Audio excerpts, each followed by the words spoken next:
Ross, thank you so much for doing this, man. I've been watching you for the last year, and I love your podcast and love your show. And, you know, this is Sean has always been into this, but I really got into I was in a hell job, and then I saw your Jake Barber interview, and I don't think I've ever been more touched by an interview. I mean this, and I think it correlates a lot with my mom's death from 2 years ago, but like just Sorry to hear that. No, yeah. It's okay, but like that whole idea of this, that there is this other now, you know, that there's something else. And I think that that's sure. For me, that's like very hopeful as someone who used to be religious and is not religious and now is kind of spiritual.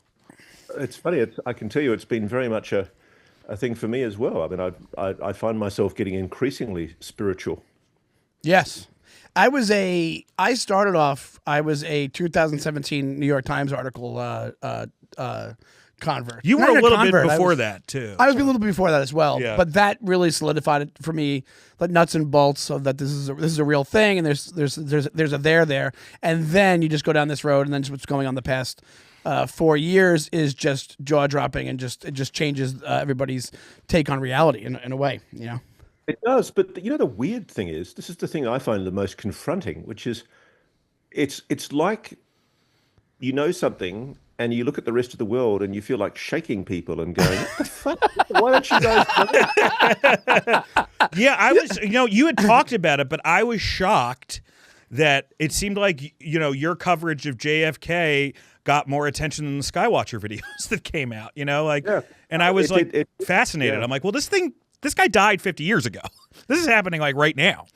Well, I actually do think that the JFK story is intrinsically linked to the UFO story, to be honest. And I think I care deeply about both mysteries. But again, I mean, I see the evidence in both cases as being blatantly obvious. I mean, I've dealt as an attorney, a lawyer for years with evidence and weighing evidence, and you get to a certain probative level and you go, well, there's obviously something to this.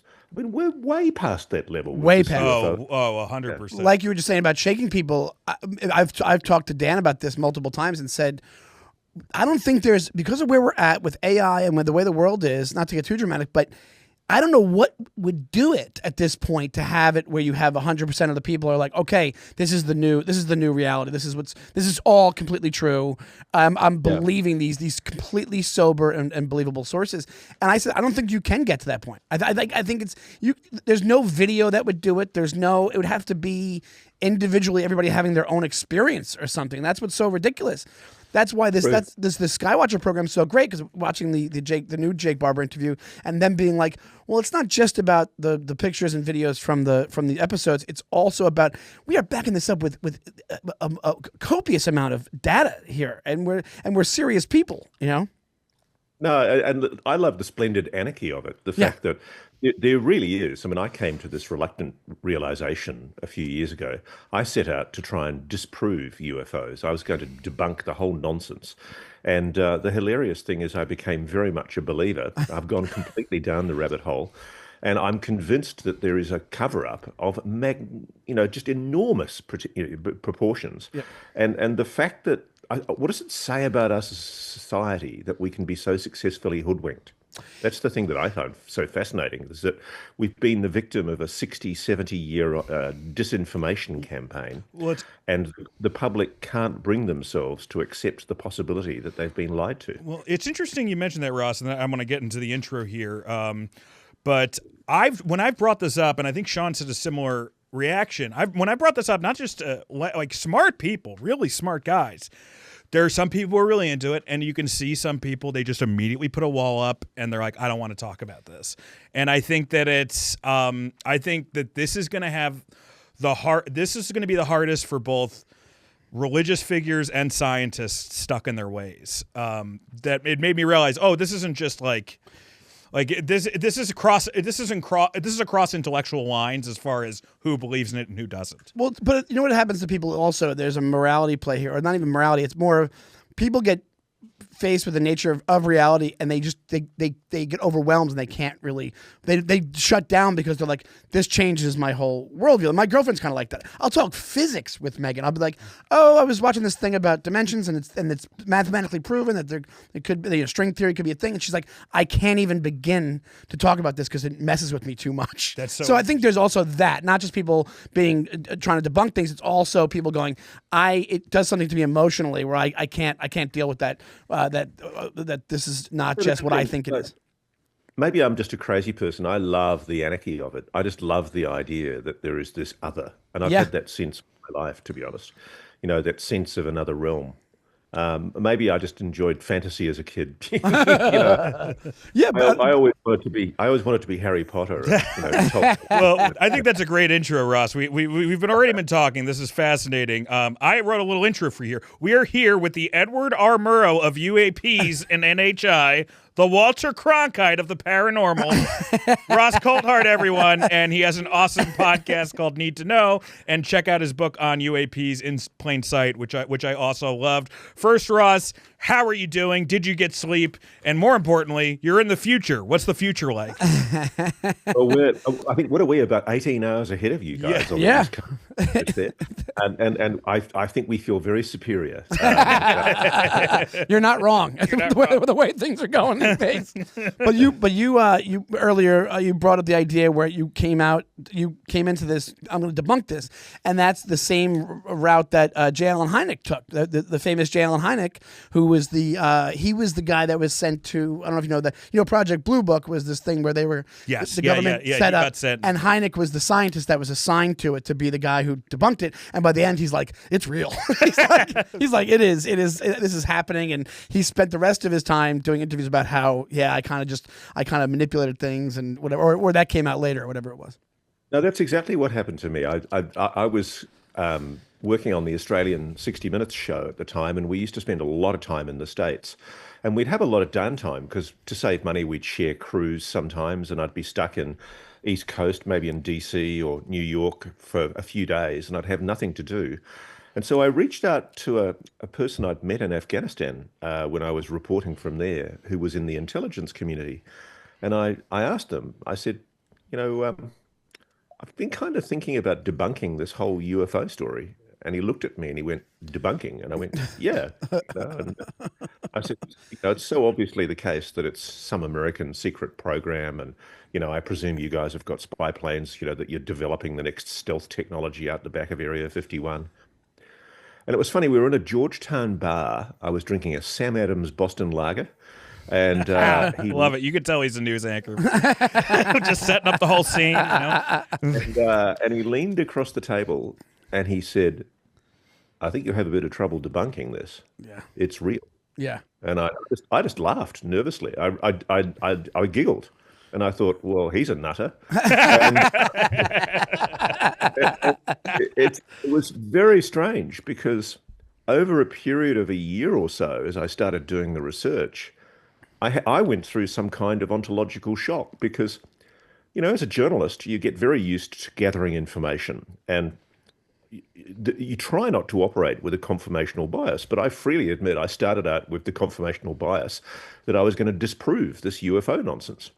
And the more I got into it, the more I had this kind of ontological shock where I realized, holy hell, everybody's telling me this is real. And it was a very interesting time. You mentioned earlier the 2017 New York Times story. I spoke to Christopher Mellon around about the time that was all coming out. And my show, 60 Minutes, agreed to send me back to the United States to do an interview with Chris Mellon. And I thought, this is really significant. This is a very senior former US defense official who's willing to say on the record that he thinks UFOs, UAPs as we call them, unidentified anomalous phenomena, that he thinks they're real and that we should take it seriously. And my executive producer initially agreed. And then it was really interesting. It was a woman. She's a nice human being, but she rang me the evening before I was due to fly out. And she said, Ross, I'm sorry, I'm going to chicken out. There's just too much risk that we're going to get stigmatized for taking you seriously. And she basically said, I'm sorry, I'm going to pull the pin on the interview. And it's really interesting because we could have been involved in helping break the story right back at the time when the New York Times was breaking the Wow. story. And what fascinated me was how there is this stigma, this ridicule that is attached to the whole subject of UAPs that goes back 60, 70 years. And people don't realize there are actually documents that show it was a CIA, an American Central Intelligence Agency disinformation operation, where in the wake of a thing called the Robertson Panel, it was decided that in order to quieten down the UFO issue, they would put out deliberately false information to stop the public from taking an interest in the subject matter. So it was decided by senior people in the intelligence and defense community in the United States that the public would be misled and lied to, that the whole subject would be treated with ridicule and stigma to stop people from engaging with it. And that's really where we are now in 2025. I don't think anything's changed in the last 60, 70 years. You but even when you're to the time you're talking about, I think it was also around Roswell when things picked up, right? So Roswell happens. There's quotes and there's TV interviews with military personnel that were like admitting freely. There was you could see where the borderline is with these two things. So admitted freely because it was so brand new, probably, and there was nobody there. There was no protocol to not say this is what it is. So you have these generals, whoever it is. I forget the guy's name, but being just saying like, yeah, we think it's a flying saucer, and then whatever that a week later, it's like, no, what are you talking about? Okay, so what happened in 1947 was there was indubitably a craft of some kind recovered near Roswell, New Mexico. And this is one of the origin stories of the whole contemporary modern UFO story. And what happened was the story happened in 47, but it actually didn't surface into the public arena until the 1980s. Right. It was largely suppressed, and it was suppressed because the good old, apple pie mum and dad America of the 1940s, if the military came, as they did, and told you that, it was a national security thing and you should shut up about this and not talk about it, people were very, very patriotic, and they heeded the warnings that they were given, and they decided not to talk about it. And then there were a few military witnesses, as you say, who came forward in the 1980s, who started talking about how there was a spacecraft, an alien spacecraft, and bodies recovered. And there's been, obviously, over the years, a huge attempt to debunk and stigmatize any coverage of the Roswell issue.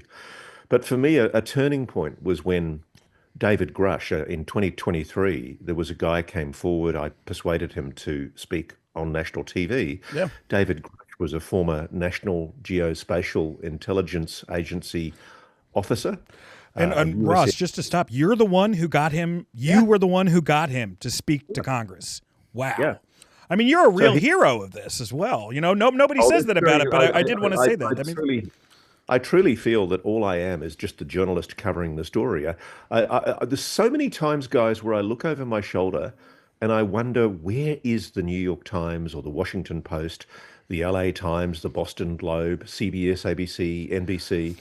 Because I've worked on investigative stories with a lot of those big newspapers. I'm a member of a group called ICIJ, which is the International Consortium of Investigative Journalists, and we do collaborative investigations into the Panama Papers, tax rorts and big tobacco and big oil.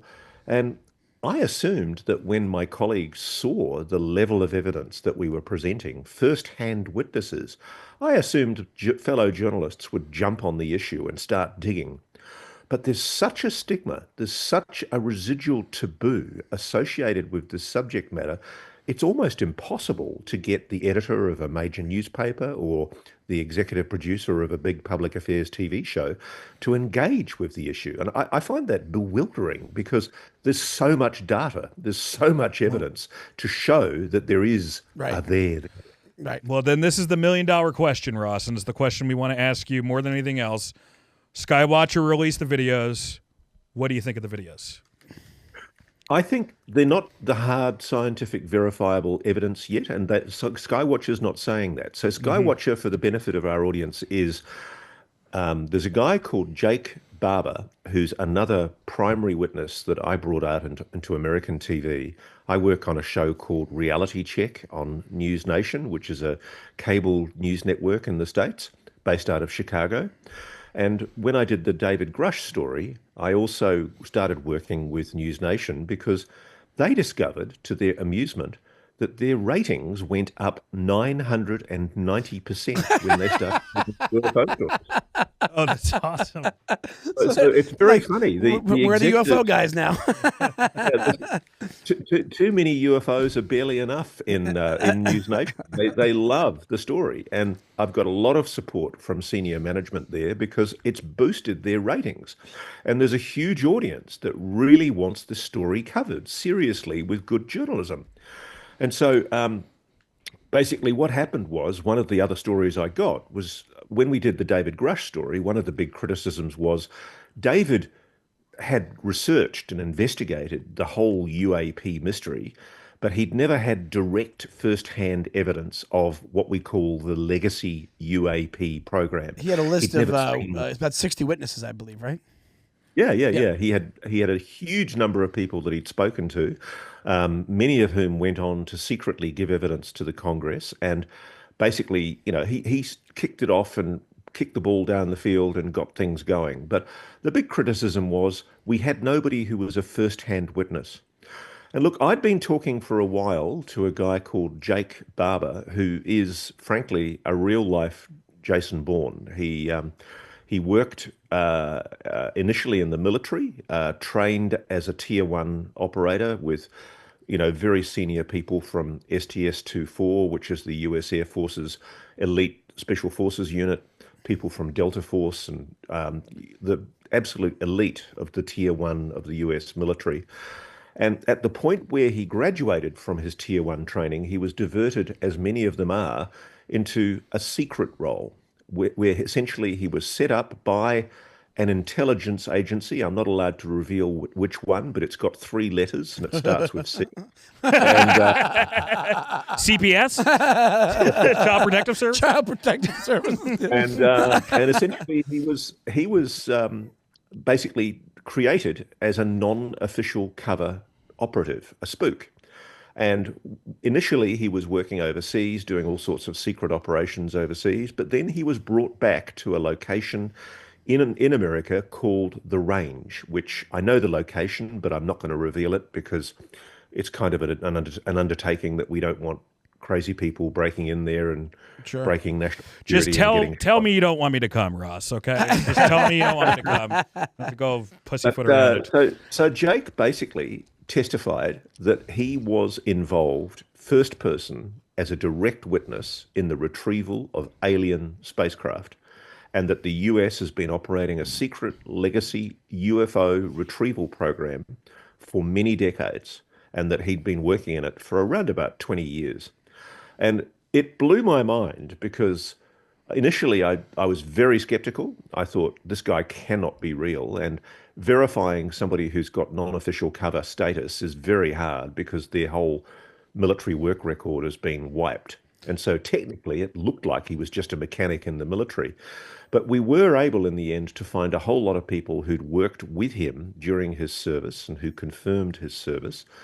And in the end, I was actually with him when he was engaging with the private aerospace company that was running this secret legacy program operation and the intelligence service. So we saw for ourselves what was really going on behind the scenes. And it was mind-blowing. It was like an episode out of a spy thriller because there's this secret operation that you guys would understand this. I mean, we come from, in Canada and in Australia, we've got the constitutional parliamentary democracy system where Parliament is sovereign, and in the US, the Congress is essentially the boss, and everything is meant to be answerable to Congress. And under the US Constitution, every part of government is accountable to Congress. There shouldn't be anything that is improperly withheld from the oversight of Congress, just like we have in our parliaments. And this has been superseding that process for 70 years. Yeah. It has. Yeah. And what we discovered was that there is and long has been a secret program operated covertly, probably under a secret presidential order called a Presidential Executive Action Directive, a PED, and it's been kept above Congress. It's actually been kept secret from multiple presidents. It's been kept secret from the oversight committees in the Congress who are legally required to have oversight of it. And what they've been doing, incredibly, is using two different types of summoning system to attract UAPs. And I know this is going to sound crazy, but what Jake described was something called the dog whistle, which is an electromechanical device that they've discovered when it broadcasts on a particular frequency, it attracts the phenomenon, whatever it is. And you see craft suddenly appear in the sky. And sadly, Jake's been careful about this, but there have been high pulse microwaves, HPM weapons, used by the US to down these craft. And that's how the US has been procuring for some decades now non-human technology. Now, I know that's a big call, and I know many people listening to this will be extremely skeptical, and they should be. But as I started investigating, I was blown away because I found other people in the legacy program, scientists, security people, military officials, who were willing to admit to me that they were involved in the same program. And I've now got a network of people who think that the public should have the right to know about this, that it's absolutely scandalous that this has been kept secret, because the implications of it are that we have learned potentially to master technologies that could provide us with free energy, unlimited energy that would make fossil fuels utterly irrelevant and a waste of space. Which goes back to Bob Lazar claims as well. Which that's I mean, right. it's funny. I don't know about Bob Lazar because there's certain things about Bob Lazar's record that I do think are fake. Okay. Like he claims to have a couple of master's degrees from MIT and Caltech, and there's just absolutely no record of that. And it doesn't make sense that Bob claims that he's got these qualifications. But hey, listen, guys, he wouldn't be the first bloke to lie about his educational qualifications. I do believe he was at Area 51, and I do believe he saw the craft that he describes seeing. So, interestingly enough, I'm now in the position where the US government's official position from a Pentagon statement as recently as August last year is that we have no evidence of extraterrestrial engagement with this planet. Yet at the same time, you've got people like the current Secretary of State, Marco Rubio, who has basically said publicly that he believes that there is a group of people who are giving evidence about this legacy program and that it should be investigated, and he thinks that they've got credibility. Tulsi Gabbard, who's currently the Director of National Intelligence, Nash Patel, currently the head of the FBI. Even Donald Trump's given some credibility to it, admitted that he's been briefed about it. And what's interesting is we're now at a really interesting point in human history because Jake Barber, after he came forward with me on TV in January, he was funded by a group of Wall Street financiers in an organization called Skywatcher to go and do what he says has been being done secretly in the legacy program, which is to invite, summon UAP craft and to see if we can peacefully encourage one of them to land. He's vowed, he's a good human being, Jake. In another life, he would have been a hippie. Instead, he turned into a super soldier. Sure. But he, As you do. but As one does, you know. he's got a good heart, and he's genuinely of the view that the public have got the right to know about this. And so he's rationalized the US government's never going to tell the truth about this, so we don't need the US government. So what Skywatcher's doing is they're using the dog whistle, the electromechanical summoning, and then they're also using, drum roll, psionics, people with telepathic abilities who are mentally engaging their consciousness with whatever the technology is in these craft. And Wow. guys, I would never have believed this until I saw it for myself when one of these psionics did a demonstration for me at a place called Esalen near San Francisco on the coast, just down the road from San Francisco in August last year. I saw craft come right up to the position where we were sitting, and he Oh was my God. communicating with them. There's no other way for me to describe it. So And distance wise, that's right up on you. But that's still it's in the air. Is this 50, 100 feet in the air to get a better picture? um, uh, I'll describe it for you. Basically, he goes into a kind of a meditative trance, and he actually told me at about 4 o'clock that afternoon, he said, Ross, we're going to see a big blue orb tonight. Jesus Christ. And so I went, wow, that's cool. And he said, no, I've just Wow. seen it. I've seen it in my head. And he's told me other things about my life that have made me realize he really does have skills. And what's really interesting is the CIA was investigating telepathy and psychic phenomena 50 years ago. And officially, it was all axed. Officially, it was all stopped. But what I've discovered is the psionic program never Never stopped. They've stops. been Wow. using people with telepathic skills for many, many decades. It never stopped. I actually, And yeah, I so wanted to ask you about that, sir. So you believe that the Gifted and Talented program, in some ways, was like a cover or a recruiting ground for the psionics program? it's not a belief. I know for a fact it was. I've now spoken to multiple people who are now adults who, as children, were diverted into the Gifted and Talented education program. They all recall being tested for psychic skills. So there are these things called Werner cards, where you have to try and guess what the shapes are on the cards. And all of them have related these tests being given to them. And some of them have told me how they were then taken into a facility that sounds like something out of Stranger Oh Things, wow. where they were literally put in a chair.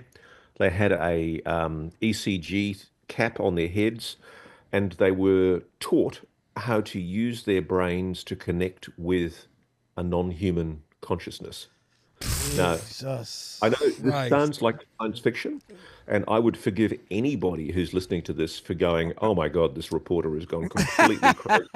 Guys, this is too nice of a sweater he's wearing to be a liar. Okay? It's too nice. But I'll tell you what happened to me. So we were telling the story of the summoning. So Yeah.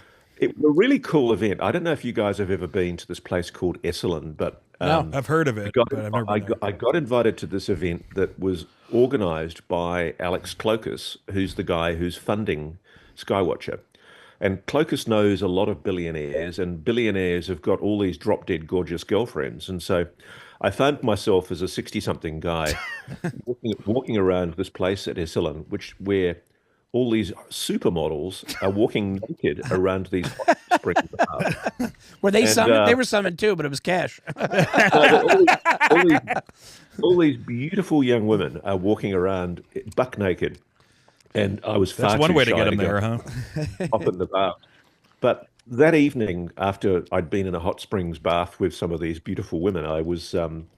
They said to me, "Come and do the summoning." And so, we're holding hands, lying on the ground, chanting, meditating, and then Jordan, who's the psionic that was doing the attempted connection, he says, "I'm connected." And at the very moment that he said he was connected, it was like somebody flicked a light switch, and there were these two golden, slightly silvery orbs on the horizon. And there's this beautiful, I won't embarrass him, but a Chinese billionaire who lives in San Fran, and he's putting his hands up in the air and he's going, we love you, come close." And literally, as he's doing that, these objects they're coming closer. And so we're all basically saying, please come closer. And I'll freely admit it was joyous. It was spiritually beautiful. And these objects came closer and closer and closer until they were hovering near the trees, big, beautiful golden orbs, hovering probably only 200 or 300 meters from us, near the trees, on the cliffs, adjacent to the lawns where we were lying. And that was just mind blowing. And, there was Wow. no doubt in my mind that there was a correlation between what that psionic had done and the fact that these orbs Yeah, there's are right. no coincidence. Did a blue one show up or no? So that's the good question, Dan. Yeah. So the blue one hadn't turned up. And so I turned to Jordan, the psionic, afterwards, and I said to him, we didn't see the blue orb. And then at the very moment that I said, this guy came running up over the hill, and the hot springs, we were in the lawns in one area of Esalen, and the hot springs were up a hill on the other side of Esalen. And they're these beautiful hot springs, natural hot springs that sit right by the ocean, and everybody takes their clothes off. And I felt like a dirty old man, so I was staying away from. I was staying away from all these beautiful girls and naked billionaires, and it was hilarious because they got a photograph of this beautiful blue orb that came up right next to them at the swimming pool. And so it was hilarious. It had decided clearly that the more interesting people to look at weren't this bunch of hippies who were lying chanting on the grass. It had gone to look at all these naked girls by these pervy orbs. Hey, some things are universal. In the universe, there are some universal things. So what was quite beautiful was all of us were profoundly affected by that experience, because there's no way in the world that Jordan could have known that a blue orb was going to show up that night. And he definitely predicted it, and it happened in the way that he predicted. So the real quick, I just wanted to say so when you say with the orb, because these things have been described in a multitude of ways, and just like what Jake Barber was saying about all the different types they have, the 9 different types. But when you say these orbs, sometimes you'll see these photos of these orbs where some of them look like they have like kind of a hard border with like a plasma-like center, and then sometimes they're described just as balls of light. That night, which did that lean into more? They were plasma. I didn't see anything solid inside them. They were like plasma balls of light. Okay. It was like wow. It was like Jupiter. It was like the planet Jupiter swirling inside an orange ball.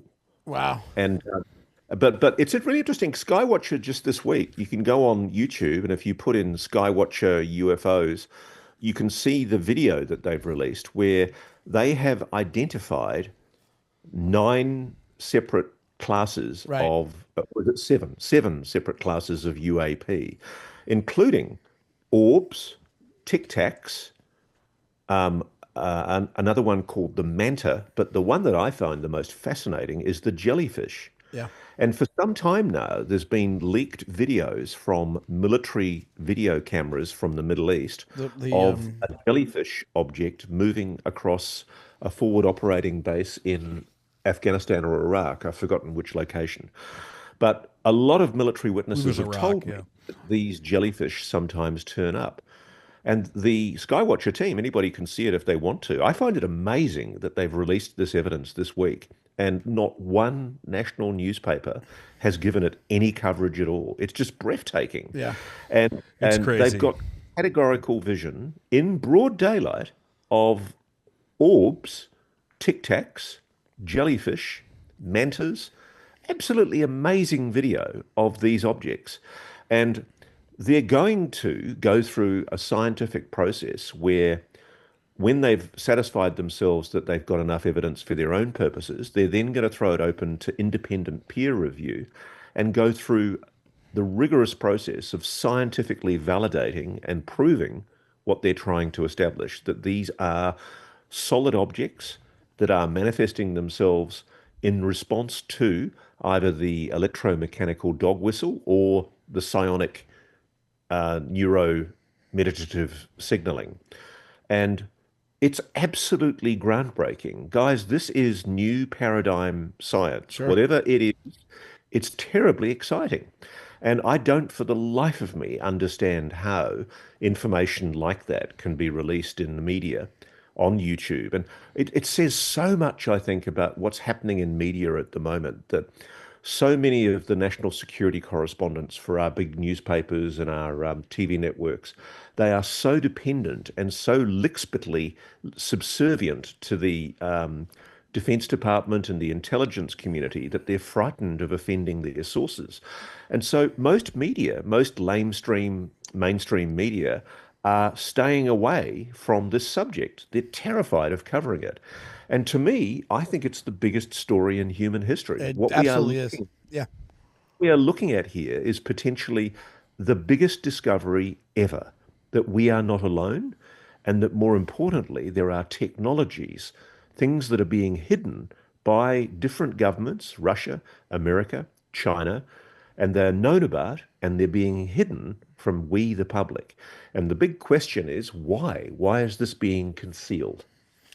And so there's different reasonings for that, right? One, some of it is the most common one that's brought up is, hey, the public's not ready for it yet. But then there's all sorts of monetary reasons that they think this has happened, right? Well, the fossil fuel fuel reason could be a reason enough for these because they're in bed with these private companies You know what I think it is? I actually suspect the real reason for the cover up is that the US Air Force doesn't want to have to admit that it is no longer in control of its airspace. Yeah, that makes sense. And that there are technologies that are vastly more advanced than even our best F-22 jets, that, you know, even the best technology that the United States has as a preeminent world superpower is superseded by whatever this technology is.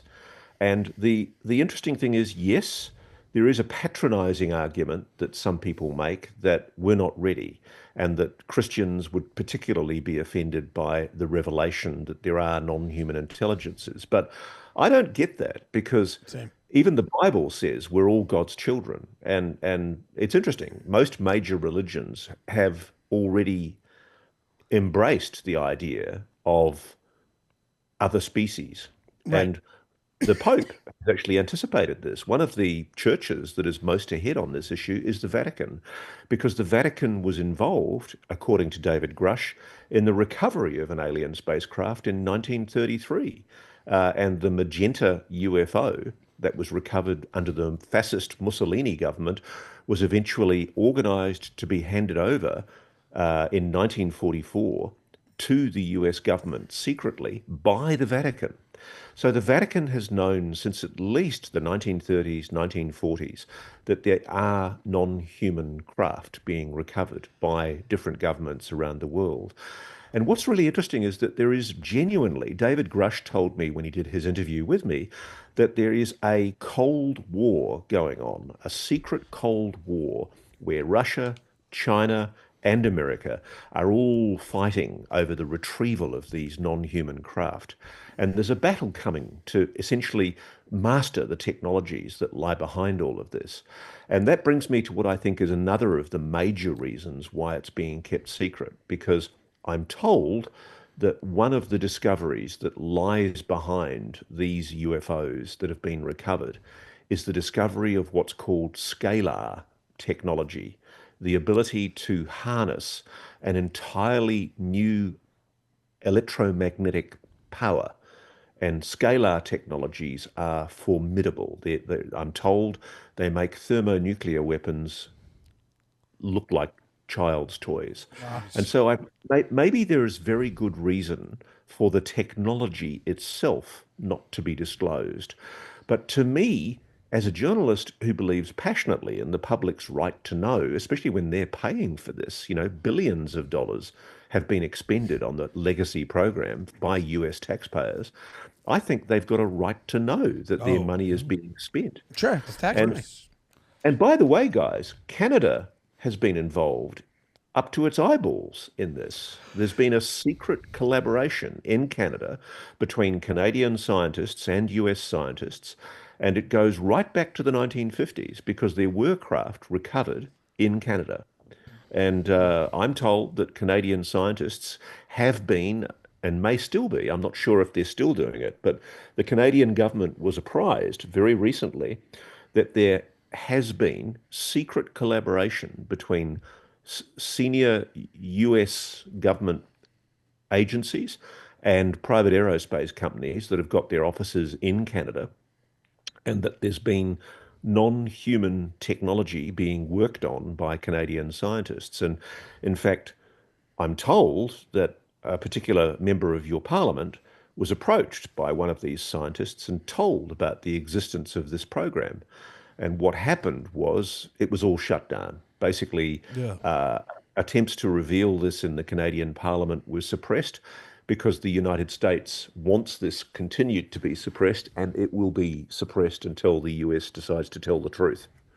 But essentially, I am now, beyond any shadow of a doubt, absolutely convinced, as incredible as it may sound, that for 60, 70 years, there's been an active retrieval and reverse engineering program working with non-human technology. And whilst I think a lot of the materials science behind these craft has defeated the best technology that we have, we just haven't been able to replicate it. I do understand that there are certain things that we have been able to crack, including potentially anti-gravity and the capacity to store and retrieve energy from the zero point vacuum, which means that humanity doesn't need fossil fuels anymore. We really could live in a pure world where we're deriving energy purely from the quantum vacuum. And quantum Wow. physics has said for years that this is possible. But basically, for some reason, this is being suppressed by the US. And I just think it's outrageous. I think the public, at the very least, has the right to know that we are not alone. Oh, 100%. Absolutely. Well, even as far as, and like when you talk about this conspiracy that's been going on, even as far back, you have in your country, you have one of my favorite cases, anecdotally, that one got me the most interested in as well when I first started reading up on it was the Westall incident from Australia in the 60s, which hasn't been debunked, hasn't been disproven. It speaks truth now even more than ever. Like the way these, it wasn't just kids that saw it. It wasn't like Ariel. It was adults and kids that saw it. It was 6th of April, 1966. There's about 200 or 300 children playing on a big open football ground, sports ground adjacent to where their primary school is.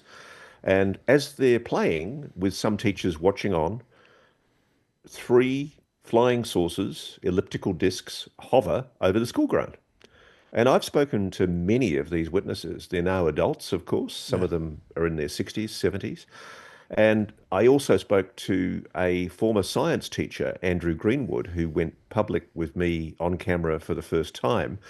And Andrew said, look, I can't say it was alien flying saucers because I'm a scientist, but I can certainly say it was a mechanical craft of some kind. And they definitely hovered over the school. And I can verify that what these kids are saying they saw is true.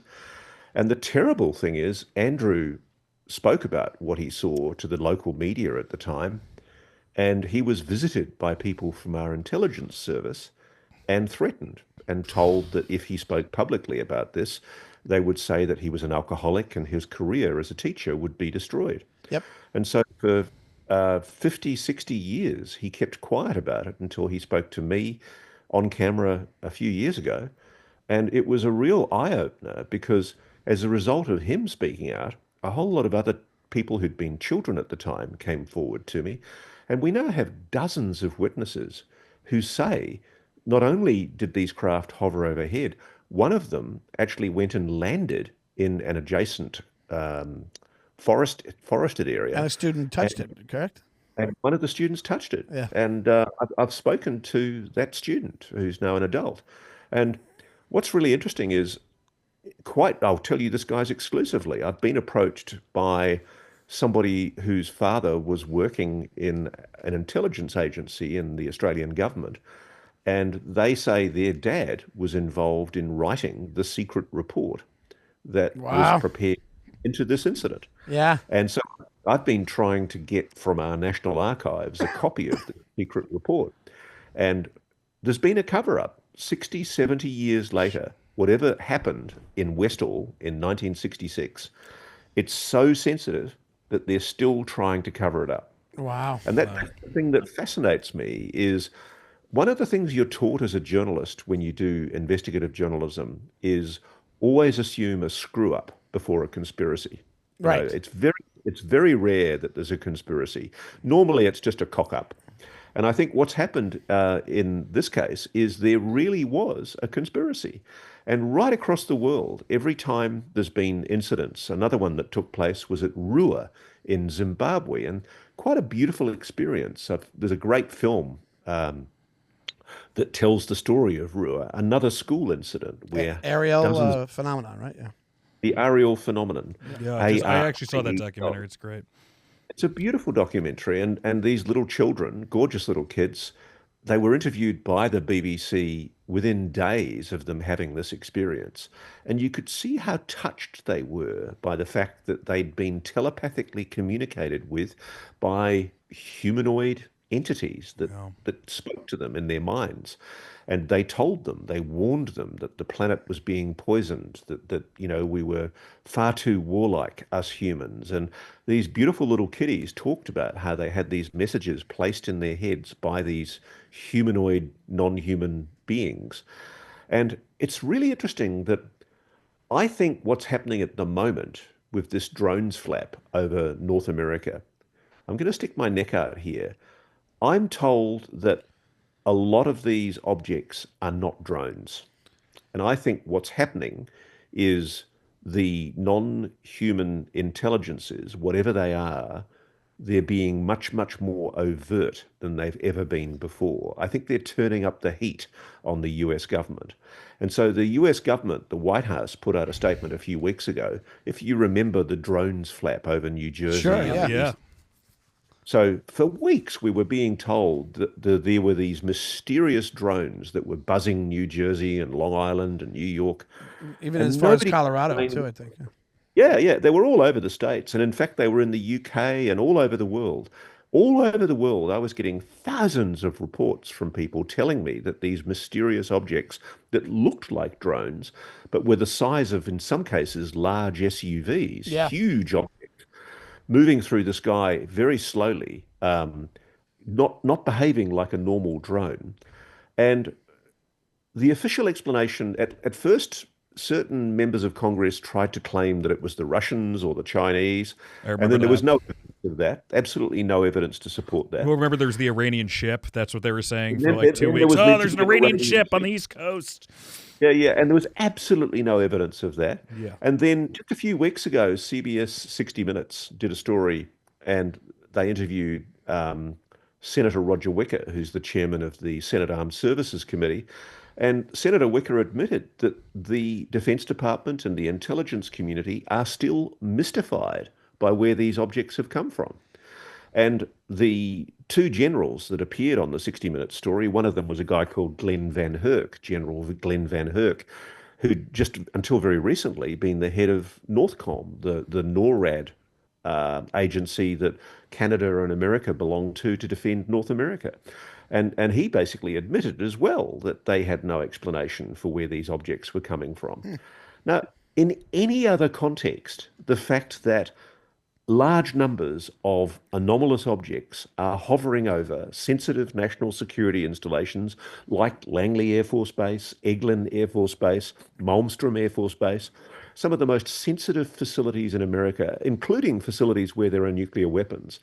In any other context, the fact that that kind of mysterious incursion was occurring would be a major news story. And I don't, for the life of me, I remain perplexed as somebody who's worked in the media for 40 years nearly.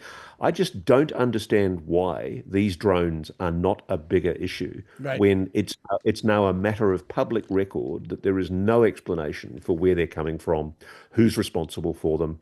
And there's this bullshit line that keeps on getting peddled that they are foreign adversary drones, that they're Chinese or Russian. There's absolutely no evidence of that. And so I think we have to start seriously considering the possibility that they are non-human. And then they also, I don't know if you've been privy to there was a 4chan post that goes around in the UFO circles that kind of described the reverse engineering program having a base underwater. I forget exactly what area. And then it got scrubbed from the internet, but people saved it, and they had a whole rundown, and it kind of describes things very similar to what these drones are. So that was one of the guesses on these drones. The thing that stuck out for me with the drones when it was happening, because I had friends of mine that it was above their houses. They were talking about it. Like Ken Krantz was like, he saw like 30. He goes, I saw 30 of these things above my house. But he said it did make noise. There was a noise attached to them, and there was reports that they had lights that were like, maybe this is, you never know, it might be misinformation, but that were FAA regulated lights, which to me took me out of the NHI field with this thing. Well, one of the things that certainly is the case with the phenomenon, I've spoken to people who, I mean, there's a great incident called the Cash Landrum incident that took place in the 1960s, and two women driving along a road with a little boy, and a gigantic craft literally lands in front of them on the road.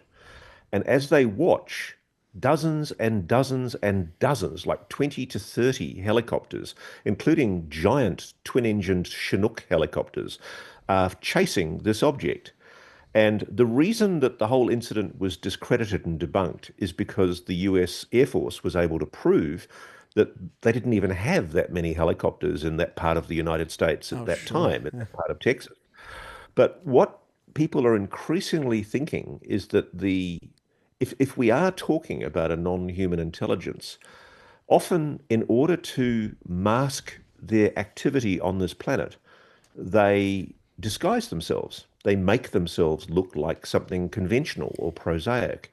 And so it's quite common for people to say they've been looking at these drones. One minute it looks like an aircraft, but it's not quite an aircraft. It's got lights a bit like an aircraft, but it's not moving as fast as an aircraft. In some places, some of these so-called drones have looked like commercial jets, but they've actually stayed in one place hovering. And it's impossible, of course, Wow. for a commercial jet to hover. Yeah. So there is, I think that we have to seriously question if these objects aren't anomalous. And what I can tell you is it's a very well recorded fact that the phenomenon, unbelievable as this may sound, it has the ability to manipulate human perception. It can make you see things that aren't there. It can make itself look different from what you're thinking you're seeing. And so I'll give you an example.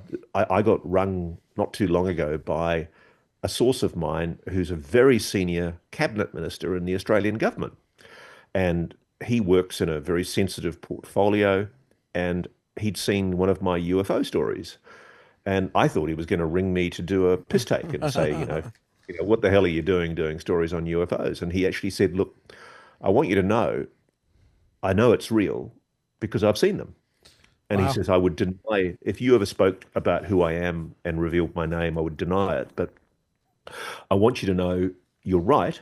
And I've seen it and I've had it happen to me. And the story he told was he was walking out of the government offices in Sydney and he was waiting for his ministerial car to arrive. So they were standing on these steps, looking out over a big public open space where thousands of people at lunchtime were walking around, busy, busy, busy. And as he looked up, he saw an elliptical metallic disc, a giant disc, literally filling the space above the square. And he looks down and nobody else is seeing it. He looks at his press secretary who's standing beside him. He can't see it either. And he's looking up to see what his boss is looking at and he can't see it. And he said, whatever it was, Ross, I know it was real. It was there to make me aware that it's real, but it only wanted me to see it. And he Wow. said, he'd read my book, and in my book, I talk about a phenomenon that the Defense Department was briefed about called Slide 9. And there's a really interesting PowerPoint presentation that was given, that was leaked, that was given to an Undersecretary of Defense, which told the Defense Department that the phenomenon is capable of psychotronic manipulation. It's capable of literally manipulating human perception. Wow. So, so to answer your question in a shorter form, yes, the phenomenon can manipulate what you see. And I think that's what's been going on. So what you see may look like a drone, it may look like a helicopter or a commercial jet, but it may not be a Wow. commercial jet or a helicopter. Yeah. Just and by the way, I'm on board with everything you're saying, but just for the skeptics, who are listening to this, do you think there could be any atmospheric explanation, natural atmospheric explanation for what you saw at Epsilon? No, no, absolutely not. No, no. I Yeah. mean, I mean that for me was the moment where I went, holy hell. I mean, there is something quite weird about seeing it for yourself because I'd actually said in an interview shortly before Esalen, I'd said the phenomenon has never ever shown itself to me and it's keeping me skeptical. And Esalen was completely life-changing for me because I just went, holy hell, this is real. Real. Wow. And Yeah. I've since, I mean, for example, I'll tell you guys a story I haven't told yet, which is really interesting. I've been getting interested in the abduction phenomenon. Like, there's for years, there's people who's been claiming that they've been abducted by aliens, which sounds ridiculous. And to be honest with you, I've poo-pooed it and treated it as nonsense. So there's a gentleman who lives near me where I live, south of Sydney, and he reached out to me through a friend, and he told me that, look, I've seen your stories and I really want to tell you what happened to me. And he's described an abduction phenomenon, which is quite scary, but that's not the story that really hit me. What really fascinates me about this is he, as a result of I suspect, his connection with the phenomenon, has been given, there's no other word to describe it, abilities. And so he was telling me how he was helping clear out an old country house near where we live. And he suddenly found himself in the body of a little boy from the 1940s. And he was experiencing the horror of being sexually abused by somebody he knew. He didn't know who it was. And he was deeply traumatized. He's weeping as he's telling me this story. And he said, you're probably going to think I'm crazy, but I'm going to tell you what happened to me anyway. So anyway, he described this horrible rape and an attempted murder of this little boy. And the killer thought that the little boy was dead and threw him in the family swimming pool and made it look like an accidental drowning. Oh, yeah. And he thinks that what happened was somehow, whatever happened to him, and this is why I think there's definitely a connection with this whole phenomenon and religious ideas of life after death and spiritual ideas of connections with another realm. He realized that he was being told something by this child who was a spirit in this house. And look, I have to admit, I walked away from that meeting and I thought, well, I feel sorry for that guy. He's obviously very mentally ill and damaged. But I'll tell you what I did. I went through the computer database and put the name of the house into a computer database of old newspapers from that era. And it sent a chill up my spine because only a few days ago, I found a story about a little boy who'd been accidentally drowned in that swimming pool. Oh my Wow. And I haven't even on. started properly investigating it yet. I'm going to see if I can get the police records from the investigation. But essentially, whatever it is, there are people all over the world who, as a result of their engagement with the phenomenon, there's no other way to describe it. They're being endowed with abilities that they may not necessarily want. I've had people telling me they've been downloaded with information that, in some cases, scientific ideas or creative ideas or artistic ideas. People are contacting me from all over the world telling me that they're in communication with these non-human intelligences. And it's kind of weird because I'll be honest with you, until probably a year ago, I would have poo-pooed it and laughed and gone, look, this is just wacky nonsense. Sure.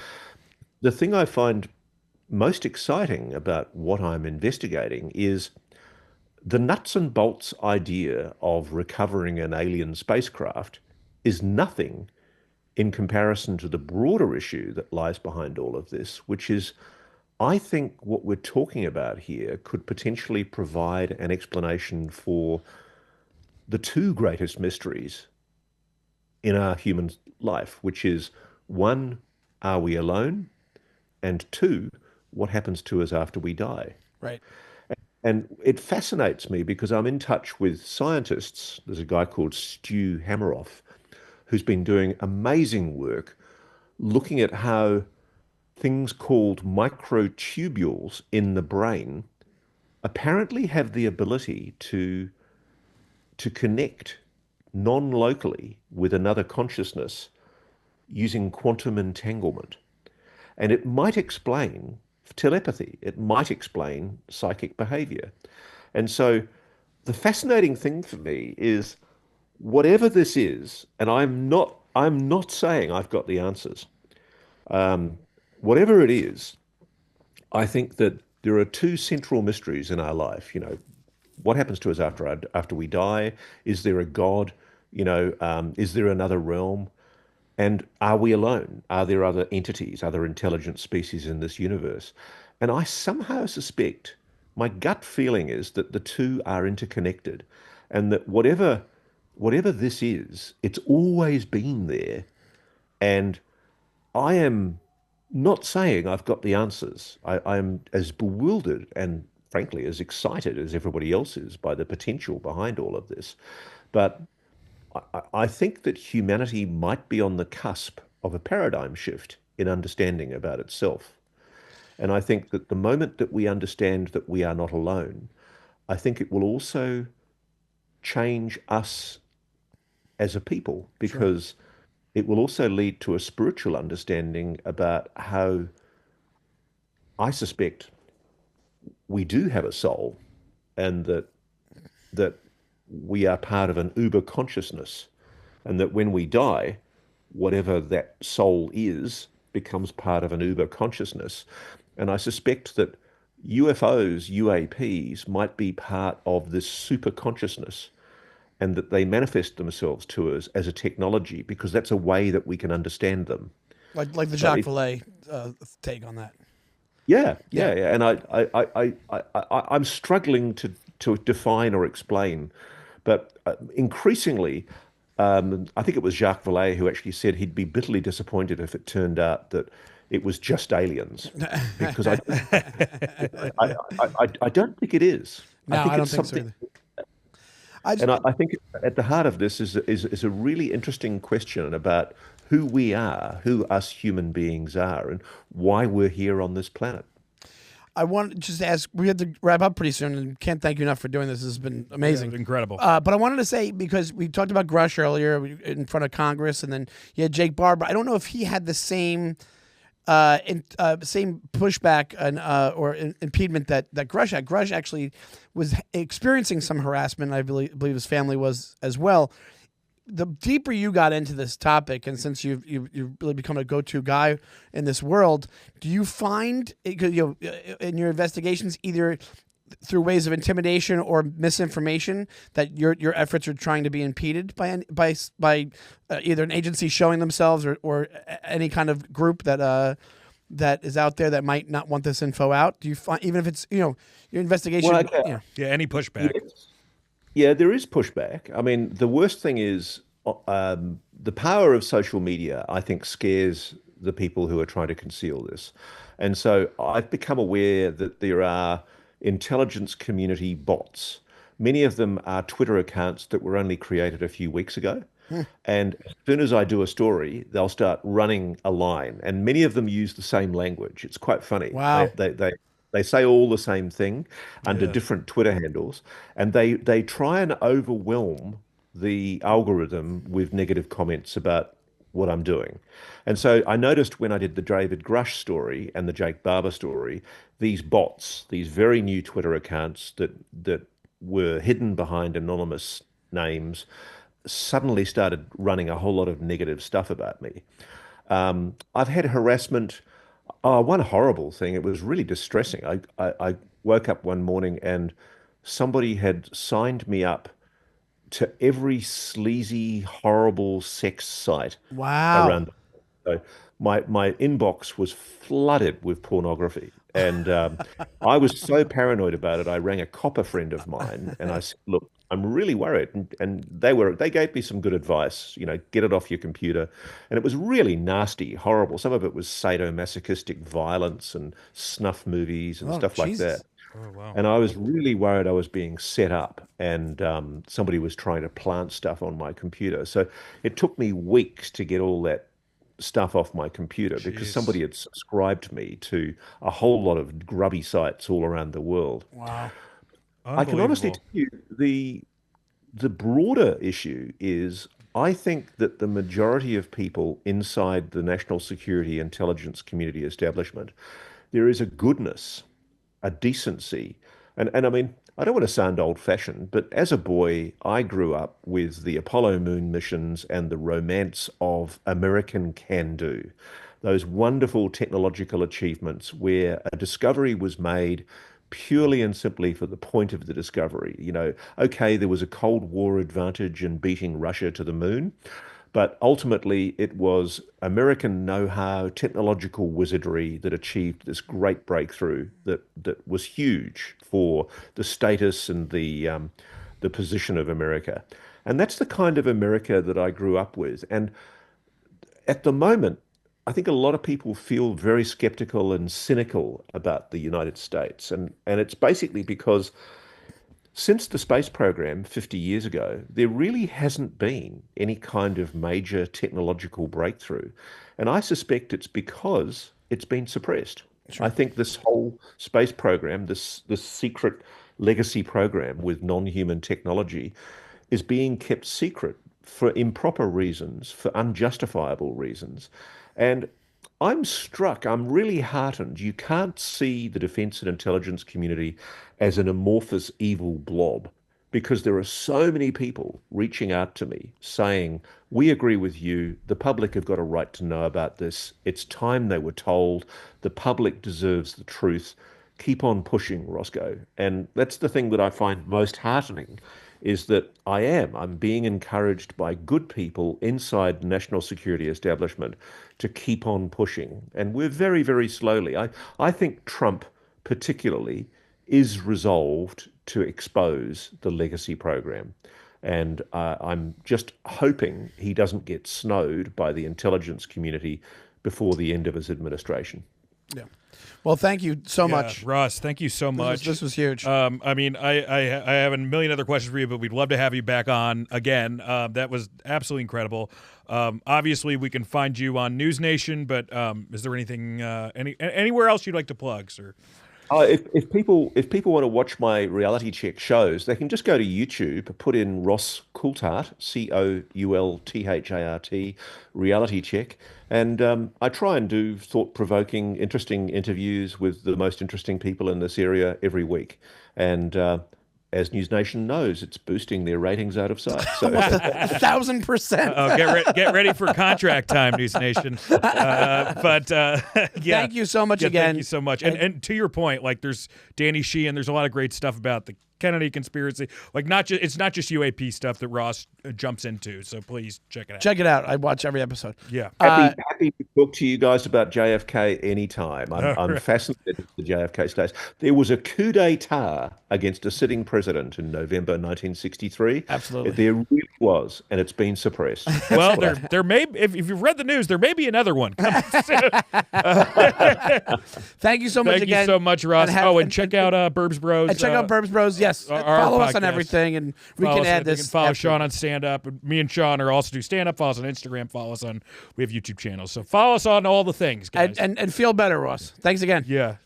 Yeah, thanks very much. As you probably realized, I've got a cold, so I'm a bit woof. Well, you mentioned it. You sound better with a cold than we do without a cold, so that's fine. The Australian versus the Long Island Jersey accent just work way better.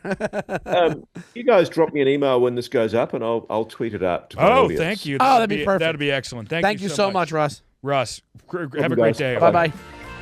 Cheers.